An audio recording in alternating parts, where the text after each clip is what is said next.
Hi, Terry here, talking about some guitar stuff. And today I want to talk about a thing that I use a lot.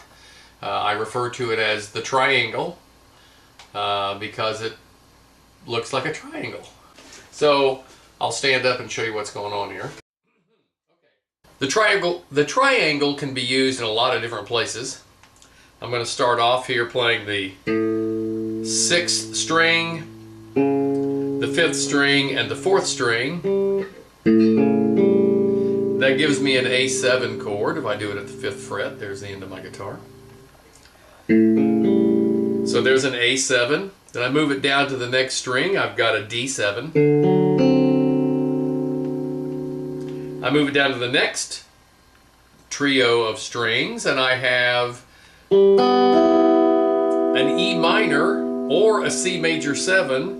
And you can even use this as an A minor 9. I'll explain more about that later.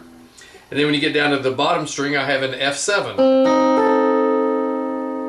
So from the lowest end to the highest end, I have A7, D7, C major 7 or E minor, and F7. Now, a perfect example of how this might work. Let's say I were playing a little blues in A, and I wanted to play.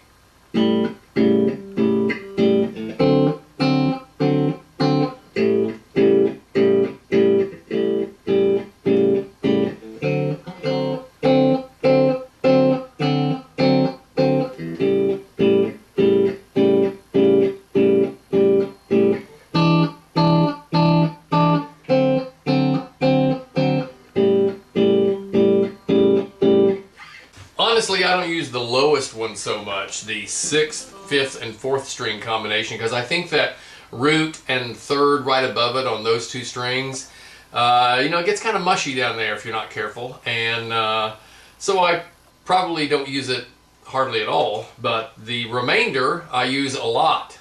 And another triangle shape that's very cool, that first one, of course, kind of looks like a D7 chord, the D7 chord you learn in the open position. This one would look like the D chord that you would learn in an open position.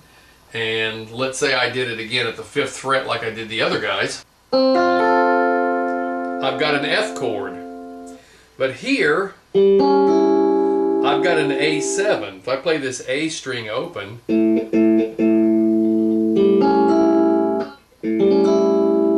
so if I did my blues progression, the same progression with this A instead of the other one, I've got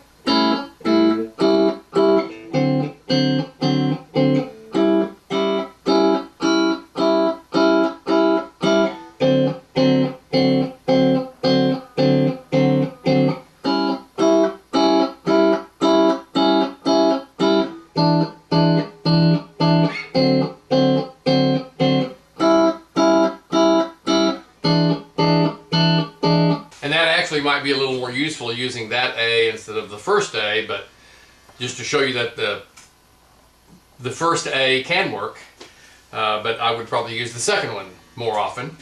And that brings us to another idea, which is 2/3 of the triangle with the second A and still our D, and I'll show you what I'm doing here. The A7 chord that we played like this, that's of course the G note, the C sharp note, and the E note.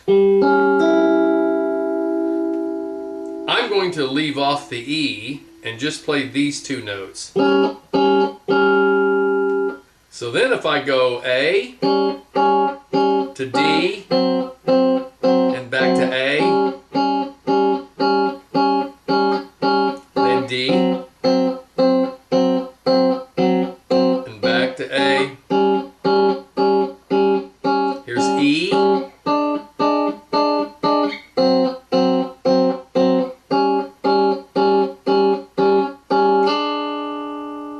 Now in this position, this A chord, I've got G and C sharp, which is going to be the flat 7 and the 3, the 3rd out of the A chord.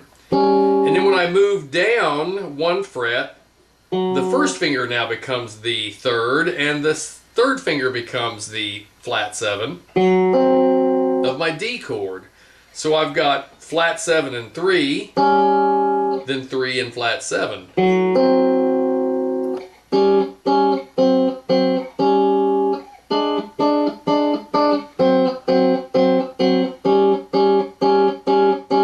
Because here's something that you'll find to be true most of the time. You've probably heard it said, less is more. And I've heard that expanded into the less you play, the more they hear. Very often when you get into a combo situation, you're in a band, you've got a drummer and a bass player and maybe a piano player, or not, but maybe another guitar player. What happens is everybody starts playing, and if you're not careful, everybody starts playing on top of each other. And if a guy is giving us the old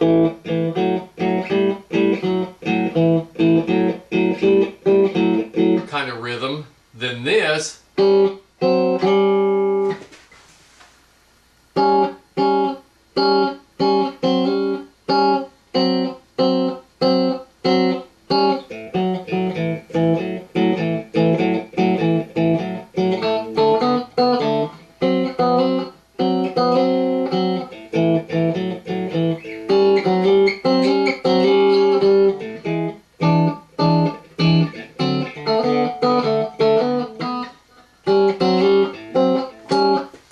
Okay, so if I have this rhythm going, let's get that reflection out of there.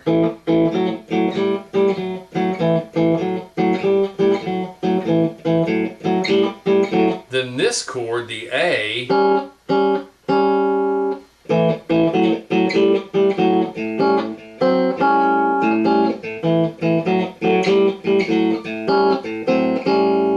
works really well with the other guitar part. What I don't want to do typically is mimic the other guitarist's rhythm or even the chords, the individual notes that he's playing. I want to try to get away from him. I've done a lot of gigs where I kind of was, let's say, an auxiliary player or maybe a guest or sitting in with some other people. And I would make a general rule of kind of keeping an eye on the other guy, and if his hand was down here in this part of the guitar, I'd probably try to play over here a little bit more, just to offer a little more contrast in the sounds that we're getting. And I think a common mistake that young players will make is the playing of too much rhythm. And what I mean by that is, if I have a drummer who's playing, let's see if we can get Dave fired up here. Okay, so Dave is playing his rhythm part. I'm going to find a pick. Well, no, maybe not. I'll play without a pick still. Okay, there's a real tendency when this is the rhythm to be doing all the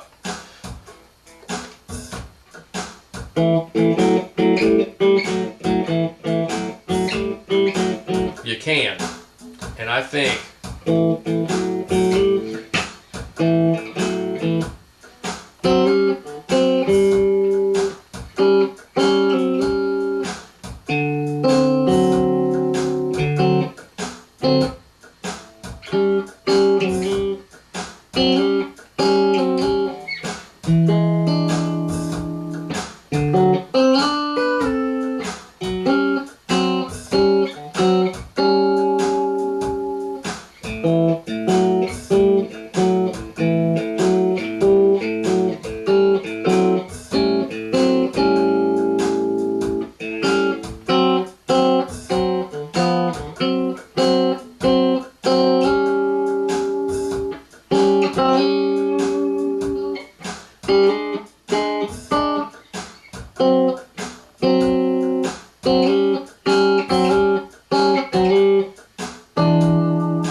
I'm going to have to get my drum machine situation straightened out here a little bit better, because I know that probably wasn't loud enough.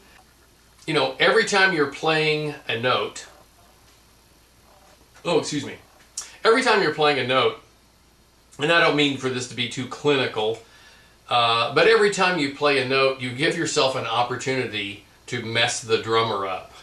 I know that seems weird, but you know, the more maturity you get in your playing and the more mature players you play with, the more you are listening to them and they are listening to you. So if you play things that are, let's say, rubbing the groove one way or the other a little bit, it has a tendency to make the whole band sound looser.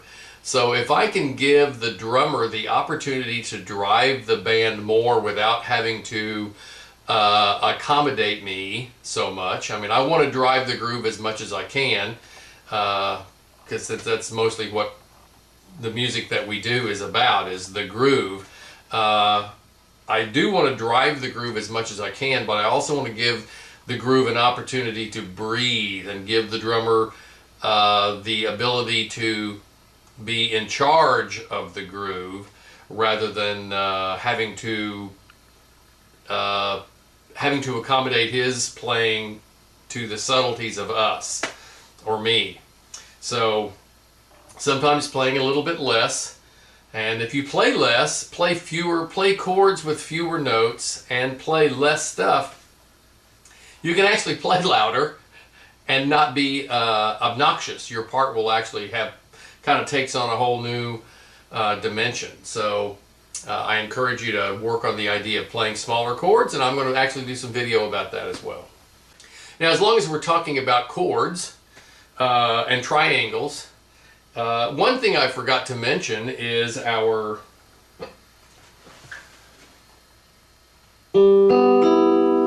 this chord right here can be C major 7. Those three notes right there, I'm just adding the C. Or it can actually be an E minor, play the low E note and those three notes. That makes a nice sound. But it can also be, you know, you've probably stuck your finger here and gone. That makes it an A9 chord. It could actually be an E minor 6 as well, but if I'm playing the blues and I'm thinking about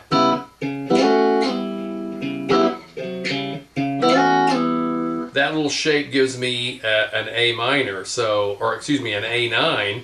So my chord progression can now go A9 to D7, back to A9, and then D7, back to A, and then E, and D, and A. So that's another way to use that. Now, speaking of smaller chords, very seldom do I find myself in a situation where playing a chord like this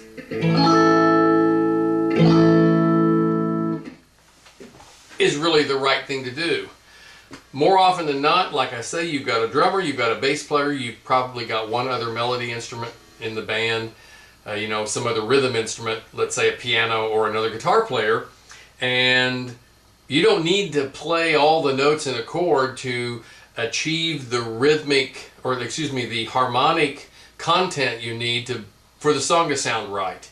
And it's easy to listen to a recording and try to emulate, especially studio recordings, to try to emulate a specific rhythm part. And a lot of times, if you'll play less than they play, it gives, again, more room in the groove for everybody to kind of find their slot. But having said that, stepping outside the blues for just a little while, I very often use three-note chords for other things. For example, like if you were to play an F chord, not playing the high F, just playing these three notes, that's an F, an A, and a C, so that's the three notes in an F triad. Now I've got F and G and A.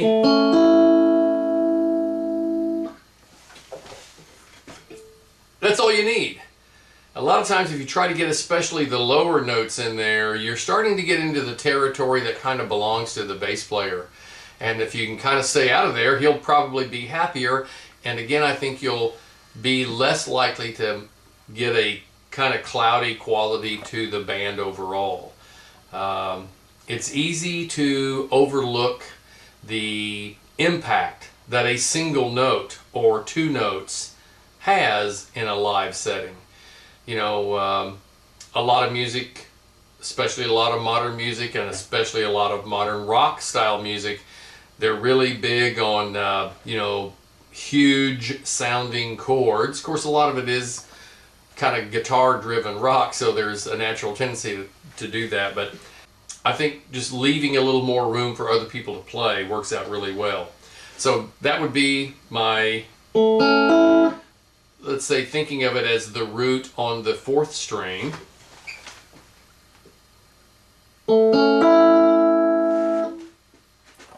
There's an A chord. This is my D chord. Or, you know, I'm going to play the 4th, 3rd, and 2nd strings in the 7th fret, and that's all the D chord I'm getting, and I just think about the root of the chord being here. I've got my 5 below and my 3 above, and that's all I need to make a D chord. And that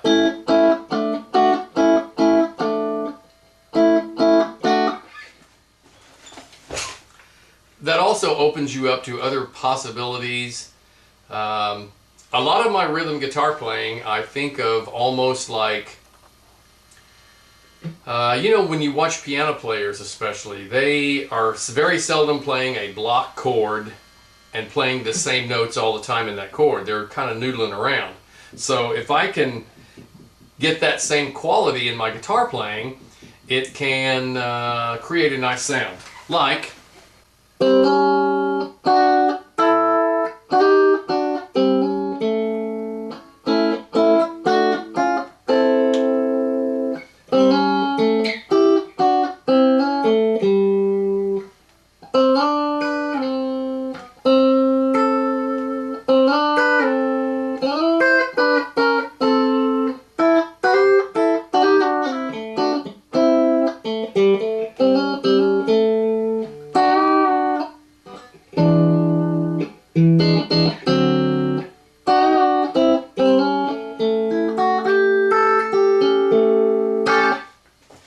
you know, things kind of like that.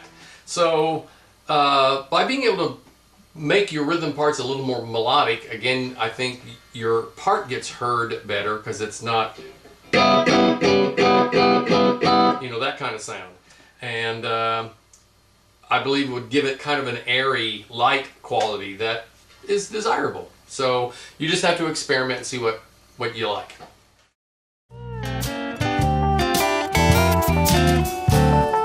I'll just take the blame. It's easier than taking aim. It's on me.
me.